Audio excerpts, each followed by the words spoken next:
Good morning. This is Sandra.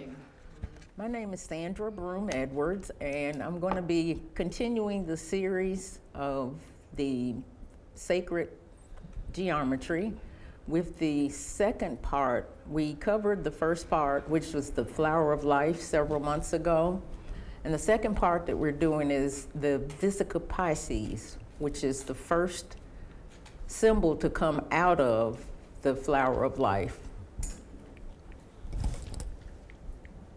Now, for those of you who were here for the first class, or do I need to recap briefly? Okay, so we've got the flower of life, which is this symbol. And this is the basis for everything in creation that comes out of this symbol. And we went over how that symbol is created. And the very first two items to be created when you overlap the circles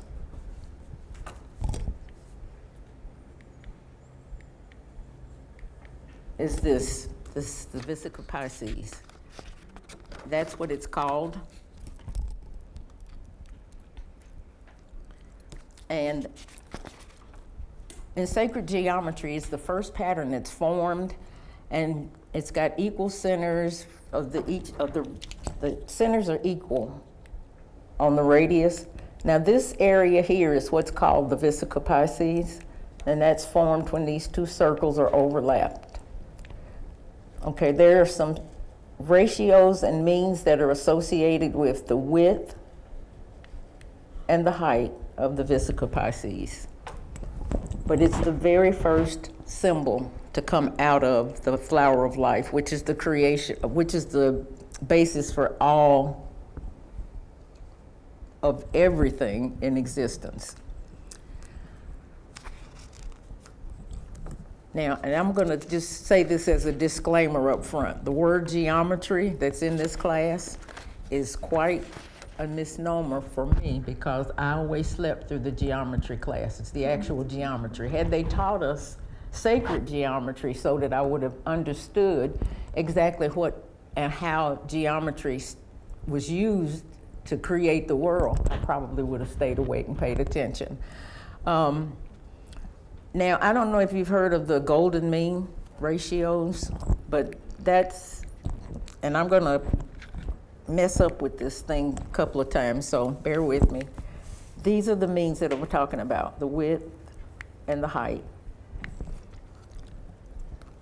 But it is the very first symbol to come out of the creation of the flower of life. Now, we typically call it the Vesica Piscis, but the other association, and if I go the right way, that would be good. Tim gave me a good lesson today on how to work this, is the mandorla. And it arises from the same two circles of the same circumference that are interlocked at their central points. And it's a very mystical symbol, and it's been called the sacred gate. It's got multiple names, but we typically refer to this configuration as the Vesica Piscis when we see it. But in some traditions, it's called the mandorla, and it's the womb of the universe. It literally represents giving birth to everything, new ideas, new intuitions, and we'll get into a little bit more as we move forward about how these symbols can be used throughout your day-to-day existence. But if you want to, we went over how to start drawing the flower of life, but if you want to start to practice with this yourself, just get a compass. And if you don't have a compass, see me after class and I'll make sure you have one. And you just start drawing the circles. A circle, overlapping a circle. And this is the form that we're working on today. I just wanted to go over some of the different names. We, like I said, refer to it as the Vesica Piscis, but in some traditions it's called the mandorla. Okay. This, I don't know how many of you have seen this particular form or shape on things. It's a serpent, biting its own head. If you can see the head of the serpent here. Well, it's representative of the same shape that we just spoke of, the Vesica Piscis, but it's called the Ouroboros, and it's the snake or dragon biting its head, and it's sometimes referred to as an infinity symbol. But the main concept is the fact that you've got those two beginning circles. It's not forming as obvious a Vesica Piscis as the other ones because they don't overlap, but it goes into that same form, that same beginning creation form. And it symbolizes wholeness, infinity, or eternity. And a lot of alchemists and people practicing alchemy use this symbol, and you'll see it a lot of times in sculptures.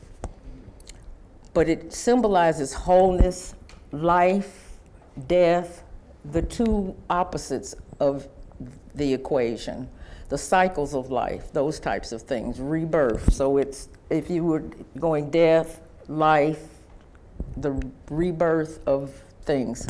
But all of these shapes that I'm showing you stem from the Vesica Piscis.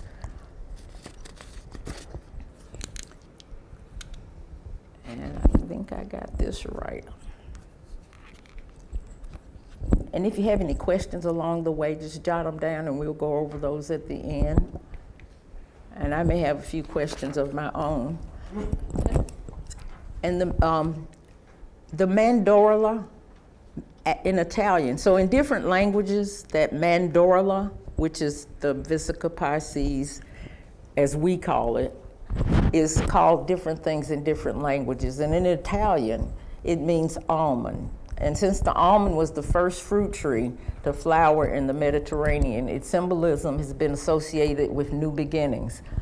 The mandorla's greatest power lies in the harmony of the basic dual principles. Just as the circle holds the seed of duality, the mandorla holds the seed of trinity and quaternity. That's because in the mandorla, we sense two triangles or a diamond shape. The mandorla represents the balanced union of opposing energies such as dark and light, hot and cold. Now, if you notice, this is the Vesica Piscis that's formed here. And inside of that form, you've got the triangle shape with those same golden, or with those same ratios that are represented here and here. And you've got the same representation here and here in the triangle that's formed. But just knowing, am I making a lot of noise here for you? Okay. I'm not used to being on regular TV. I'm used to wide network productions, and they have me mic'd differently. Okay, but anyway, back to this. It symbolizes the balances that we go through, and that diamond shape energies, dark and light energies, are represented. And usually when people are representing dark and light, they'll use the upper for light and the lower for dark or for darkness. Balancing the left and right side of the brain, those things are also representative there.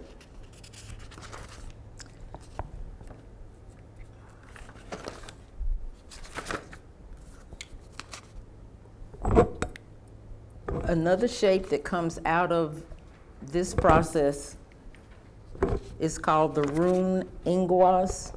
And I know I'm saying some of these names may be all different, but manifestation is another tool or key that is evoked in using these symbols.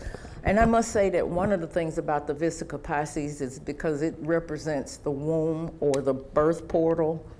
New energies, as I mentioned before, new ideas are birthed through this. So manifestation, or if you're trying to manifest something, this symbol or these symbols are very powerful as far as manifestation is concerned, because manifestation is the bringing about of new whatever it is that you're trying to manifest. I don't know if it's money, if it's ideas.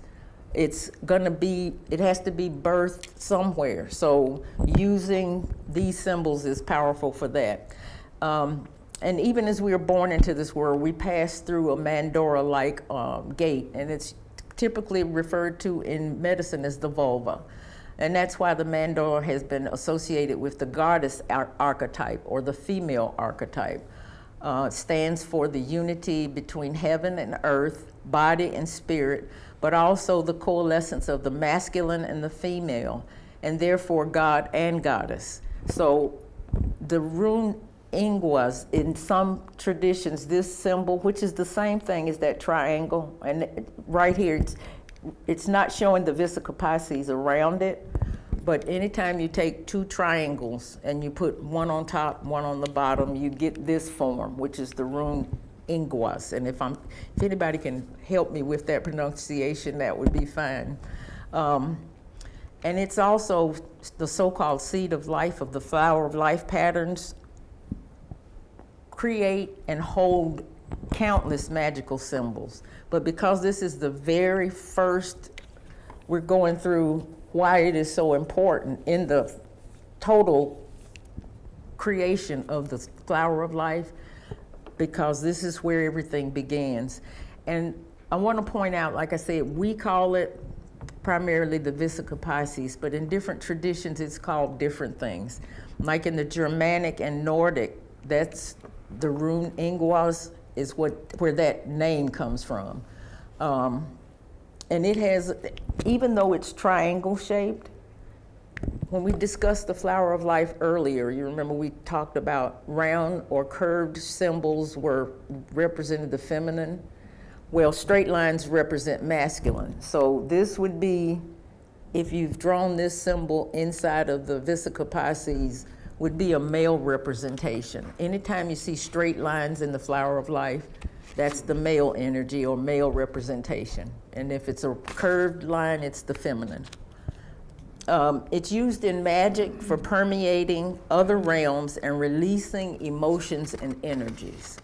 So, and we'll get into a little bit more about how to use these things on a day-to-day basis. As I told you earlier, the mandorla or Vesica Piscis is also associated with manifesting, changing your points of view, feelings, even in life's missions. In any case, it's an encouragement to have an open mind and to remain curious about the world. If you're seeing this symbol a lot, it may mean that you're invited to pass through a sacred gate of the wisdom of the universe. And if you start seeing this particular symbol a lot as you're going through day to day, just be aware of it, because we see these symbols and things all the time, but we tend to not pay any attention to them. I know for years and years I'd see them and I didn't know what they meant, so I didn't pay them any attention. But when you start to see this show up a lot, the triangle shapes, the diamond shapes, know that you're being invited by spirit, or whatever you want to call it, to keep your mind's eye open and to discover new potential as far as manifestation goes. Now, if you don't have all of the tools to, I'm going the wrong way, aren't I, Tim? To create these forms on paper, there are ways, if you need to have the form for yourself, there are ways that you can do these same symbols with your hands. Just like the Vesica Piscis that we talked about, if you take your hands and you put them together like this, at any point in time, this is representative of the Vesica Piscis. So if there's something that you're maybe studying, a project or an idea that you're thinking about or trying to bring about, and you need to have some help or a little bit of inspiration as you do it, forming a Vesica Piscis representing birth or new energy, you can put it on your forehead or you can just have it around you. If you're working on a paper, you can bring it across the paper, but having that energy to help or assist you with bringing or birthing that new idea or new process forward into the universe. But sometimes we'll get stumped or held back if we think we've got to have certain equipment or things to make these forms. Having a compass is not a bad thing, and learning how to draw it with the compass is fine. But if you don't have a compass with you, taking your hands and making that Vesica Piscis symbol is also. Okay. Thank you, Tim. Help me.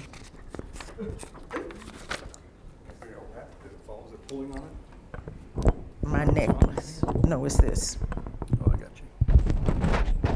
Okay, try to move you up a little bit. Bear with me while we have a technical adjustment. There we go. Okay, yay. Now, see, our master producer, Tim.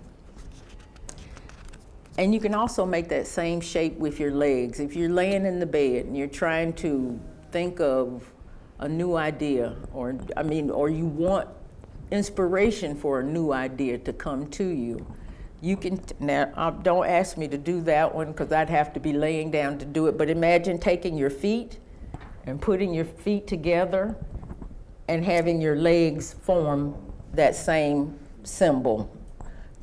These are my feet up in the air. Legs forming that same symbol to give you the inspiration for new birth that you might need. But those are two ways that you can form that symbol and not have to actually have the compass out to do it. Okay. Now, the third eye, I don't know how many people would associate or know that the third eye or the symbol of the eye is associated with the Vesica Piscis. But as you can see, the two circles overlapping and they're forming the Vesica Piscis here. Well, anytime you see a third eye or an eye symbol in art, it's representative of the Vesica Piscis. It's that eye that looks beyond the veil of this reality. Those things are created. Physically, it's connected with the pineal gland, and David talked about the pineal gland on Sunday, and I know a lot of you are familiar with it, but it's the gland that's located right behind or between your eyebrows, and it's shaped like a pine cone. And one of the things that they've determined, or they've made known to those of us that didn't know, is that the pineal gland, even though it's associated with and called the third eye in some traditions, and really that's what it is, the pineal gland has the same rods and cones as the actual physical eye. Even though it's filled with liquid, it's typical. It's got all of the aspects of an eye. So it's not just called or associated with the third eye for no reason. And it's also filled with water. And it represents the journey within. And usually people will talk about their third eye or their eye of enlightenment being open. Well, that's the pineal gland. And it is physically representative of the actual eye, the same thing as an eye, your physical eyes that you see with.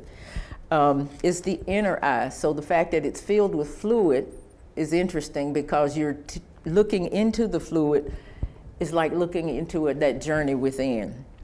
And in the Aramaic, the word luz means fluid.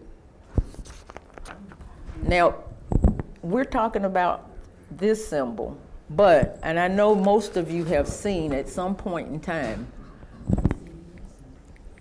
this particular symbol. Okay, now one of the other things that you wouldn't have known, or I wouldn't have known to think, well, what does the Eye of Horus have to do with the Vesica Piscis? Well, if you see here, the circles are not representative where they're looping over, but the shape. Anytime you see this shape, this is the Vesica Piscis, and that's what that symbol, the Eye of Horus, is also symbolizing the Vesica Piscis. Now, I know all of you, I mean, you've probably seen this in art, in sculptures, or in different literature that you've dealt with. The other symbol that is typically, now I know most of you've seen the hamster hand, and this is a symbol as well that typically has an eye in the middle. People call it the evil eye, but actually it is not an evil eye. It is the eye of protection. The eye to help you see within for your journey. And it's actually a very powerful eye. And I think anytime people don't want you to know what something really does, if they can scare you or frighten you about what the actual meaning of it is, you'll tend to shy away from it because you won't know how powerful it is. But the hamster hand, how many of you have seen this symbol or know what that symbol is? Well, it's called different things in different places. And this particular symbol is found in every form of religion on the planet. But it's called different things. It's called the hand of Mary, the hamster hand, the hand of Fatima. So it has different names.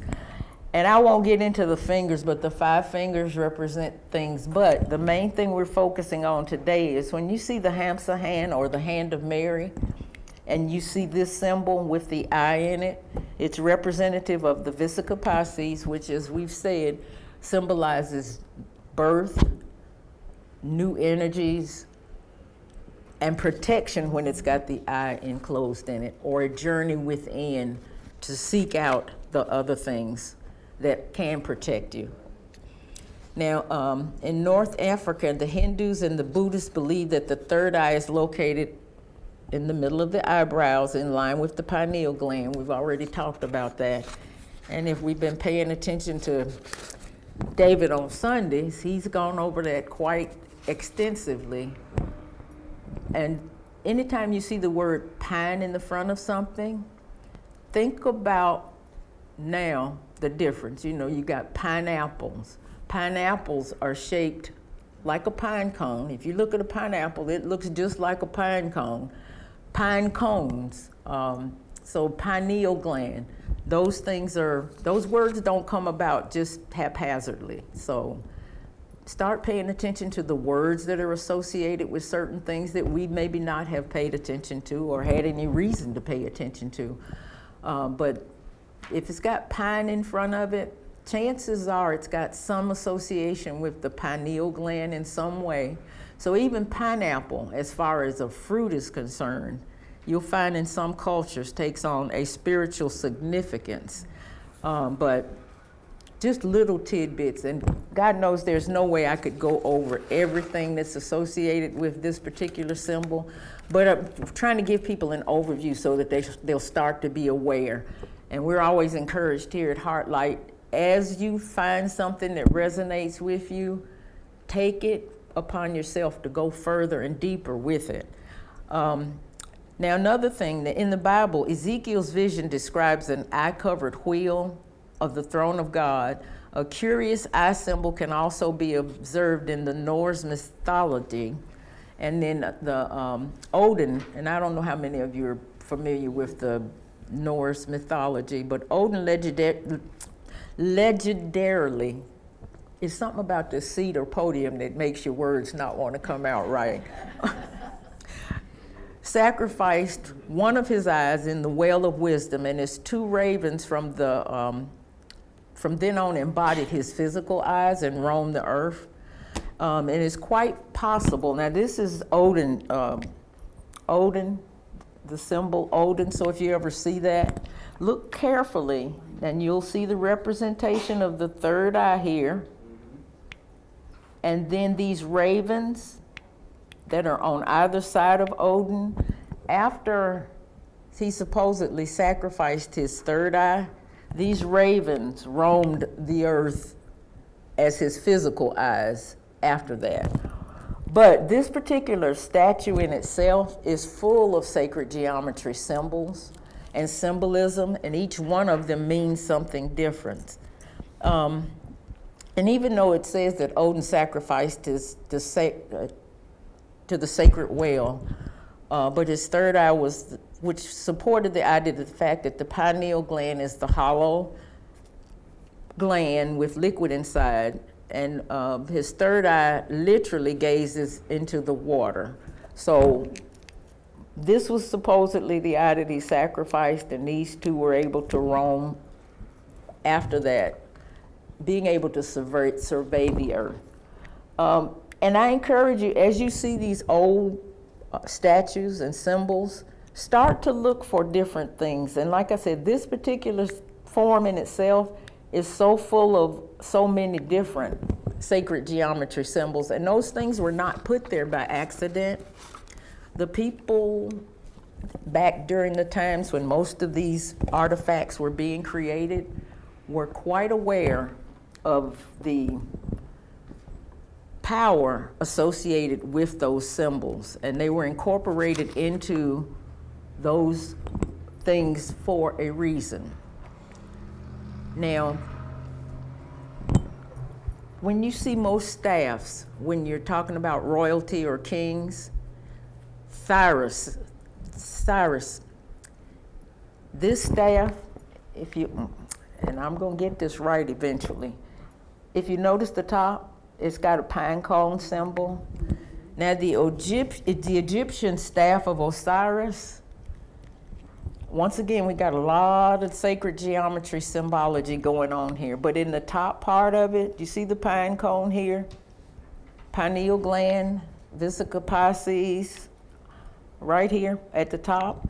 And if you will look at the shape of the, I don't know how many of you have heard of the Catholic religion?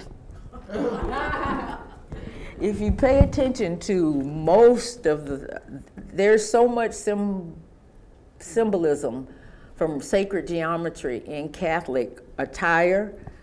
The priest and the bishops, their hats, if you will look at them, they are pine cone shaped. That's not by accident, people.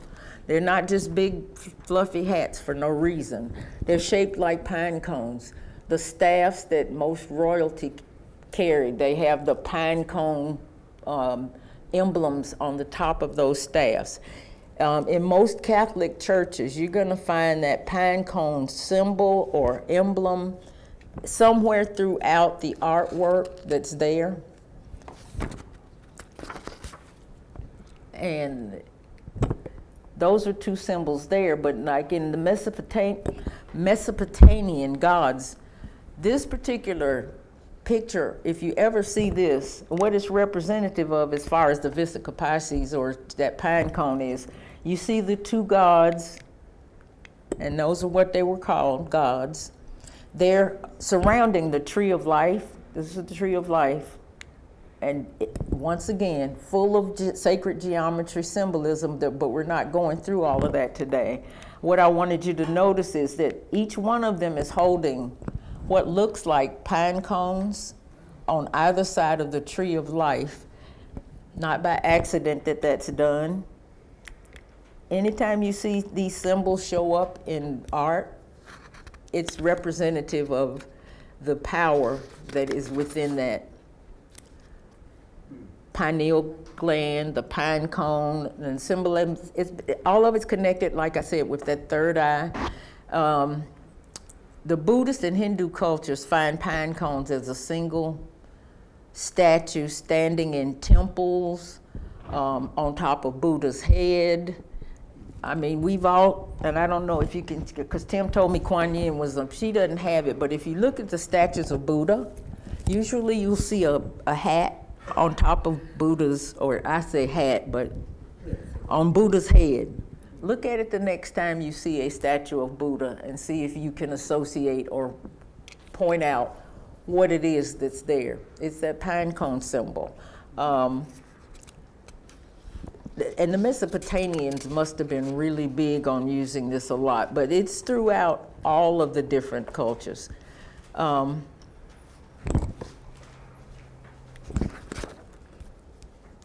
Now this one is probably one of the most recognized representations of the Vesica Piscis.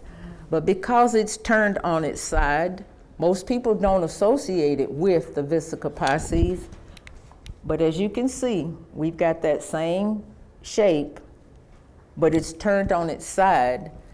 And in Latin, Vesica Piscis literally means fish bladder.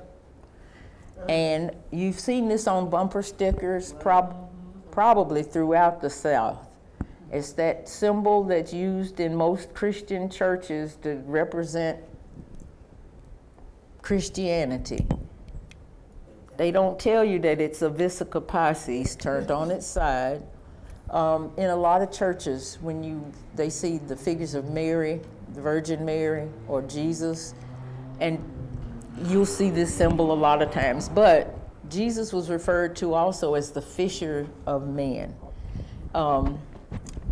This became the basic structure of in the Gothic church. You'll see this symbolism in the way the crosses are sometimes formed. And it also, the fish represents the 12 astrological sign of Pisces.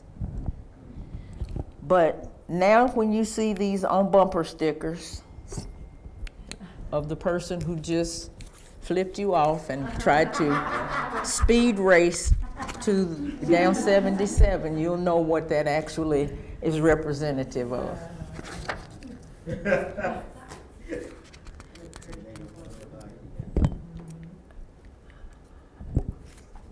This particular symbol, once again, we've got the Vesica Piscis here. And as we talked about earlier, you've got the triangles inside of the Vesica Piscis, typically representing light and dark. When you add that male or masculine energy in, it takes on a different, it adds. So, and I'm throwing these things out just so that you'll know when you see things. Straight lines, masculine. Curvy lines, feminine. So within, but everything, all of the shapes that come forward, period, have to start with the feminine, coming through the feminine. And that's the other important piece of the Vesica Piscis. It's the very first symbol that's formed in the flower of life, which makes up and forms everything that is. So everything comes through the feminine, because the rest of the shapes are formed through the feminine after that. This one, it's got the masculine lines here, and it's actually four triangles, but starting with and coming out of the feminine. Some people in this one, it's called the Holy Trinity, or the seed of life symbolism. But now, triangles are another prominent form or shape that you'll see throughout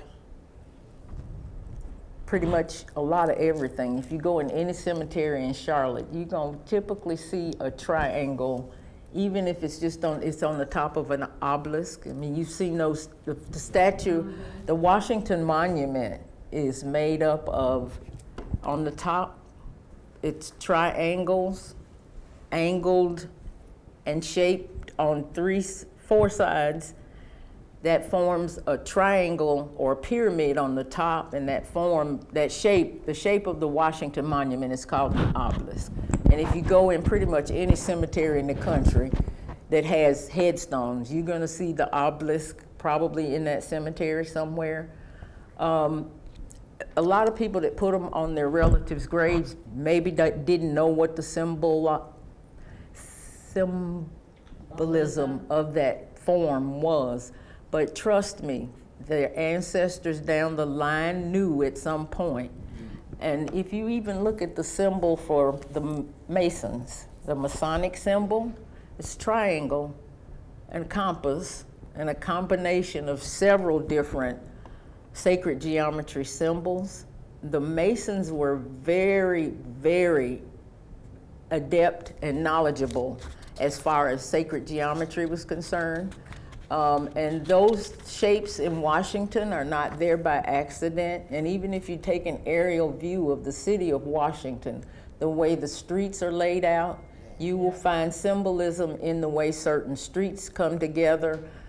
That was not by accident.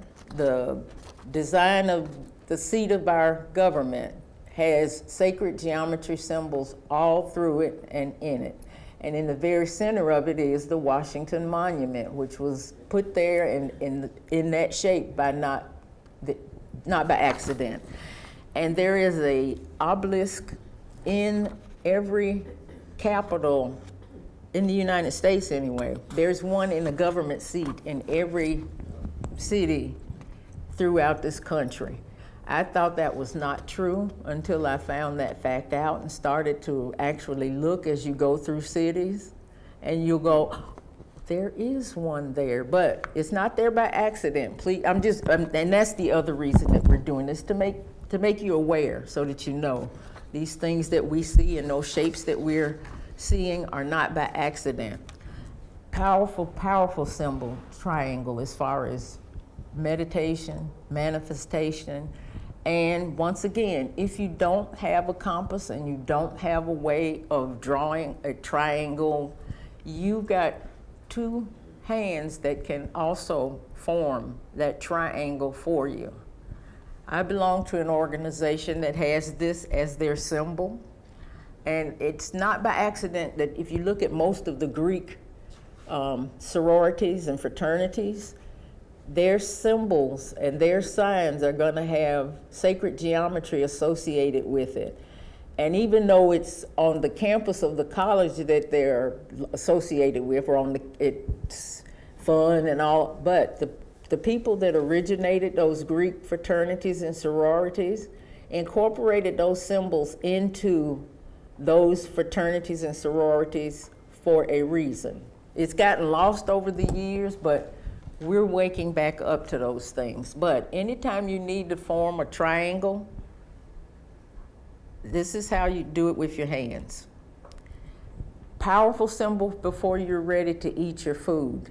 Just forming a triangle over it and asking the universe to let the food that you're about to receive resonate with your body perfectly, and knowing that symbol, and it might sound hokey, but just the fact of making that symbol over your food should transmute any negative that's going on with it. And it's not just food. I mean, if you've got something in your house that's bugging you, or if you got somebody getting on your nerves and they get in your face, do this, and if they go away, that means they were really meant to leave. But I'm saying that to say it's a powerful symbol as far as transmuting and turning things from negative to positive. So you've got that available to you at any point in time with your hands. Yeah. And I don't think it'll work on Mark, Linda.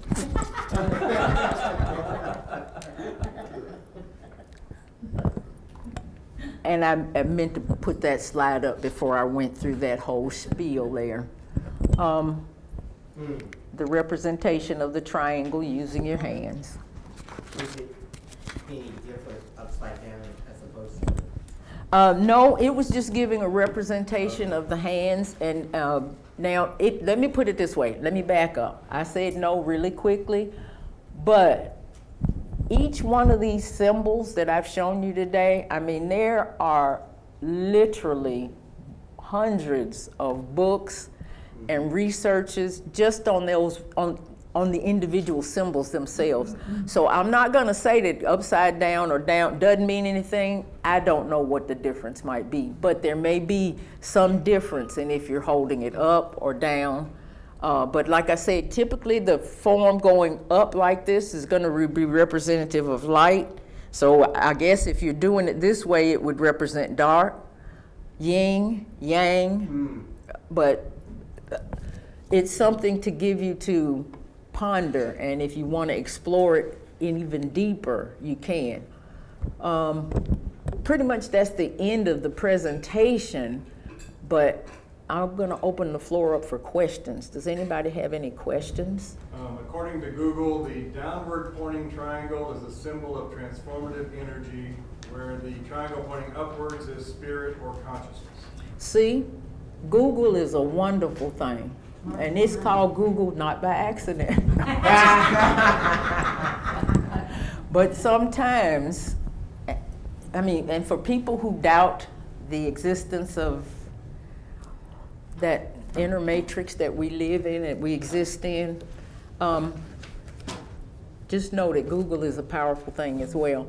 I went through this kind of quickly. And it's by no means was this presentation about the Vesica Piscis meant to cover every aspect of the Vesica Piscis that exists. It's an opening for you, for your eye of enlightenment, or for your inner knowing to say, that resonates with me, so that you can take that information and explore it further. Because as I stated, each one of the things that we've discussed, you can find dozens and dozens of books on that one entity itself. So, I mean, we could spend an entire week or two just discussing it. But right now we're scratching the surface of your inner knowing so that these things will start to open up or resonate with, hopefully, some of you, and you'll be invited to explore it in more depth, but also just to make you aware. I mean, because when you're unaware of what's going on around you and how things that have been formed, it's the same as being asleep. I don't know how many of you have seen that shingles commercial where everybody in the commercial has got their eyes closed and they're asleep. And for me, I equate that commercial with how I walk through the majority of my life and how most of us walk through life with our eyes closed. We're existing. They show the people at the movies, and everybody's got their eyes closed because we've existed in a way that there's so much that's gone on around us that we've been asleep to it. So waking up to what is around us and how those things are affecting us and how we can work with those things is part of what we're trying to do. Not to give you a PhD in any of this, but to just give you an opening to it. Jewelry. I love jewelry, but I look at it so much differently now, because if you will look at jewelry, you see so much of it is based off of sacred geometry and different shapes, but also the jewelry that you wear. If there's certain things that you're trying to do in your life, having jewelry that's appropriate energetically will help you. And I said questions and I started talking, didn't I? Anybody got any questions? Linda, I'm sorry. About 2 slides back, when you showed me, wait a minute, the 2 things guarding the tree of life. Okay. Was that be like the seraphim? Like the wings? Like the seraphim? No, you know what? This is a Mesopotamian representation. Okay. Let me go back and I can tell you who. I guess I need to put what will allow me to fix my orbs of attention. It's Mesopotamian, and the symbols, they're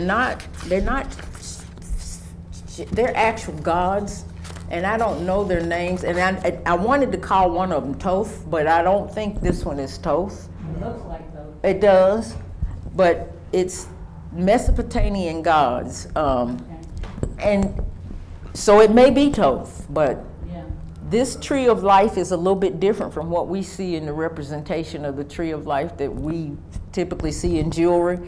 But if you look at the tree of life is going to always have a root and a basis running through it. The limbs are symbolized a little bit differently in what we see typically, but this one has got like the root or the base of the tree, and Tim's cursor going back and forth, and then but like I said, it's got so much going on in here. But this was why I brought it up, to show that they were protecting the tree, the entire tree of life, with these pine cone shapes. But now this may be Thoth.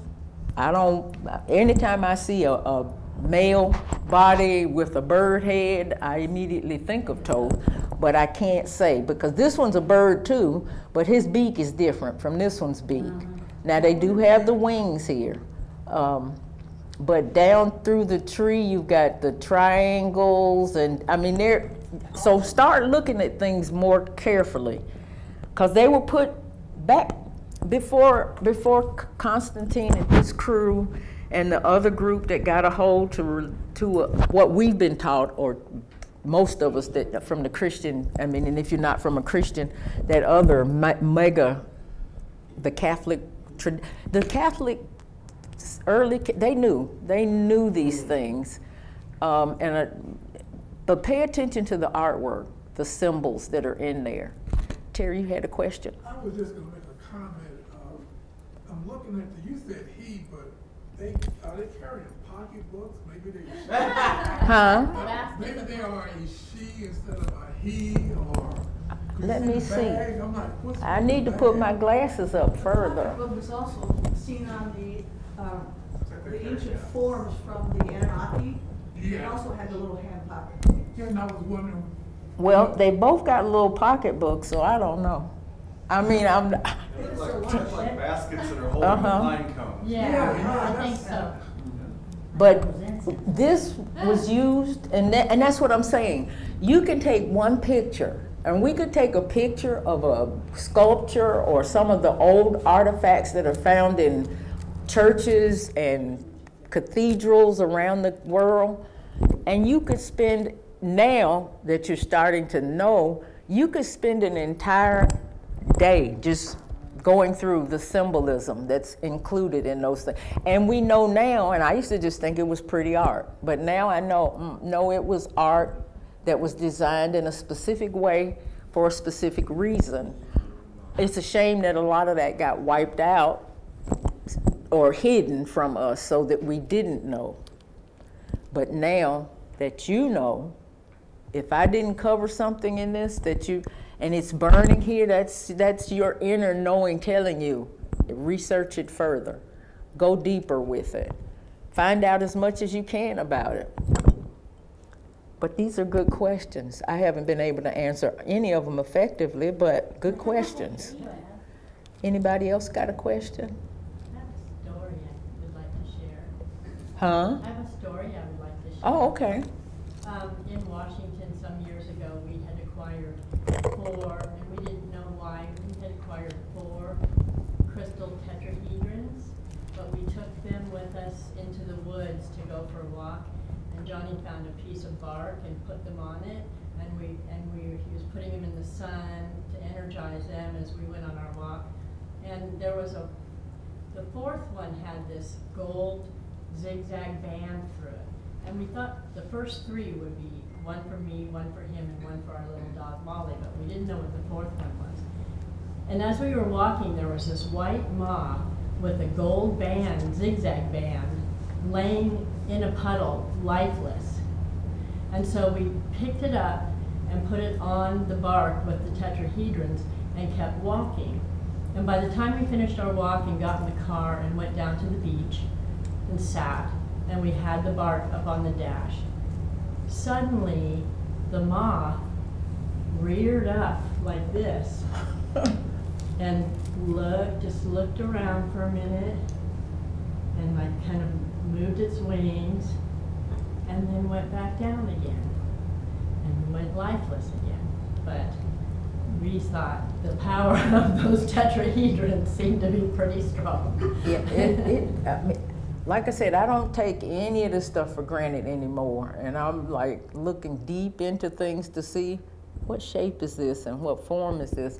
Because everything is energy, but these energies shaped in certain forms based on sacred geometry. And everything, I mean, everything that there is in the world comes out of that flower of life symbol. And that's why we're covering the base, the beginning part, which is the Vesica Piscis, because that is the most important part where the birth begins, or the intuition, or the beginning of, and that is the beginning of everything. And when we get into the next form, which is going to be the Fibonacci. Yeah. Now the Fibonacci is another extra, it's the golden mean in that you can visualize. And David's coming up here. I just want to make sure you guys understand the importance of knowing this. There would be no material world Right.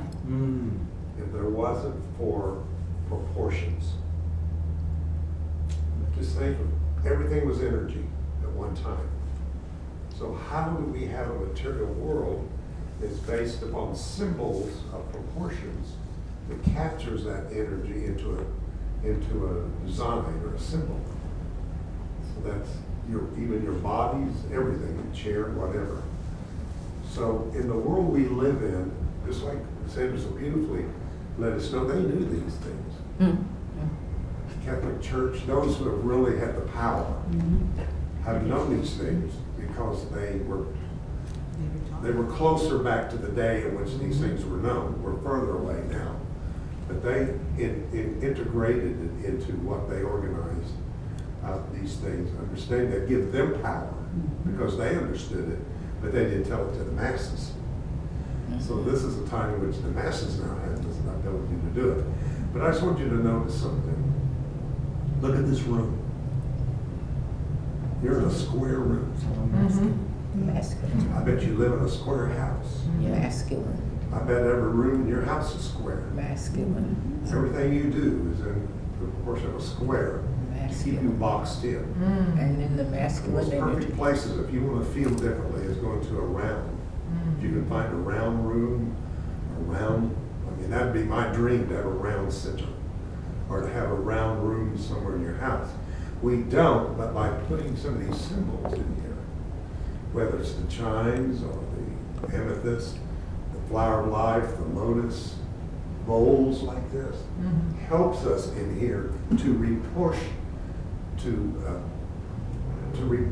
the energy in here. Yes. And we call that feeling spiritual. Yes. We're in alignment, we're spiritually. So I say to you, maybe we need to look.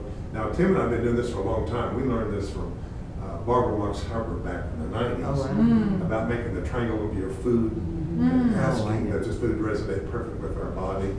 Now we receive it with love and gratitude. But I understand it better now because of your explanation of it, that we were creating this Vesica Piscis portal for energy to come in and reproportion our food to fit our body. So watch those things around you and see in your house where you can put some symbolism that helps you to reproportion yourself. But they knew what they were doing by boxing it in. All the architects understood what it meant. And here we have this beautiful way now to get out of it. That's part of the simulation. Yeah. Right? It's part of living in the simulation, is to live in a misproportioned environment.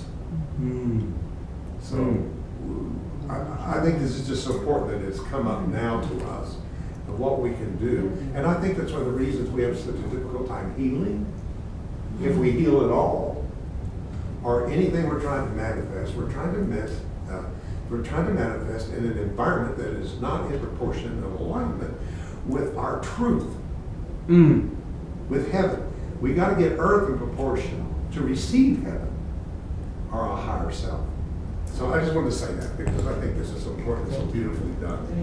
Thank you. Thank you so much Now, for presenting this. on behalf of HeartLight, if you would, we don't, as David says, we don't take offerings, but we will receive love offerings. And while you're doing that, if anybody's looking for a round spiritual place, there's a place in Black Mountain, North Carolina called the Light Center. It is one of the most amazing experiences you could, they've got a room downstairs in this round facility that's the chakra healing room. And you go into that room and it's round and you're bathed in light from the root chakra up. And it's the music that was composed to play in the room was composed at specific frequencies so that each chakra is associated with the musical tones that they're playing. But that facility, the whole facility is round. So I don't know how many of you have been to the Light Center, but we did a field trip from the church one time to there, but it was a nice outing. I actually have spoken at the Light Center several years ago because the man that designed that was really channeled that information. Unfortunately, the last time I was there had been a shift. I haven't been in a while, Yeah, but something shifted and we were really uncomfortable there. really? But it's too bad because the facility is so wonderful. So I don't know who the new owners are or who's doing what. Well, it's been a while since I've been up there, but when you say round and square, Yes. I mean, who would have thought? We sit in these masculine straight line, Right. but so that's masculine energy. I mean, and just little things like that, just knowing. Yeah. Straight lines. So every house we live in has that masculine energy boxing us in. I'm gonna go, Johnny. I just wanted to say something about the pine pollen. Well, the pineapple. Well, what am I talking The about? pine cone. The pine cone. Where was I? Anyways, I collect pine pollen, and I use it as a tincture for that very reason, to bring that essence to my pineal gland through nature, which in nature exists all types of Fibonacci numbers and ratios and different things. And so the thing that I wanted to say about the pine pollen is that it has over 200 minerals and enzymes that are useful to you. Not to mention the highest form of testosterone in plant form. And it balances male and female hormones, and it really feeds the whole forest. The whole forest benefits from pine pollen, so It's how everything mistake gets that the pine fertilized. cone- And that's not by any accident. Yeah. I mean, so that's the type of thing that waking us up to start to be aware of. And just like that information that Johnny just shared and Michelle, new data in my data bank that, I didn't know, but everything, especially nature, is not by accident. There's, just like the butterfly that we use symbolically for rebirth and transformation, no accident, any of that's there. And now, Johnny brought up Fibonacci, which would be a good segue to advertise next Friday. what, the Fibonacci? Well, before you advertise that, Oh, this is the commercial for the next series, which is next Friday. right on. We'll be talking about the Fibonacci. Okay. And Fibonacci, the first time I heard about Fibonacci, I was just blown away. I'm like, oh my God. Now, I mean, jewelry, everything is, but Fibonacci is next Friday, and you don't want to miss that one, folks. 1 p.m. It's going to be at 1 o'clock. I don't know if we're doing it over here, because we're doing it over here, but it's Fibonacci. Come, tell your friends, friends, and as many people that we can make aware of these things, because the more people that know and understand what they know, the better we all get, slowly but surely. But as we wake up out of that shingles commercial, we're aware of what we need to be aware of. And as a thank you to all of you that have come today, there are, now from the first series we talked about these drawing these shapes and stuff is helpful. We've got some mandala coloring books at the back that you can have one of if you'd like. And I've also got a small token of appreciation that you can choose one of for coming today. Because I'm a strong believer in the fact that the jewelry that we put on our bodies, be mindful of that as you go forward. I mean, because there's some symbols that you may need that help during the day, that extra help. The people that came the last time, I've got Holy Trinity necklaces for the women, if they'd like one. And for the men, men or women, I've got, now this is for next week. I've got the Hand of Fatima, and I've got the Eye of Horus. Now the keychain with the Eye of Horus has the Eye of Horus, the Ankh, which is another symbol that we need to get into. And there's another, but anyway, it's for the Eye of Horus on that one. So please, and then we've got the hamster hand with the chakra stones, which I find fascinating. For those of you that are waking up in this matrix and you want to be like the old Baptist, the old Negro spiritual, he's got the whole world in his hand. That's what these little globes are representative of, the earth. And if you ever want to feel like you're part of what's controlling this simulation that we're in, these are powerful.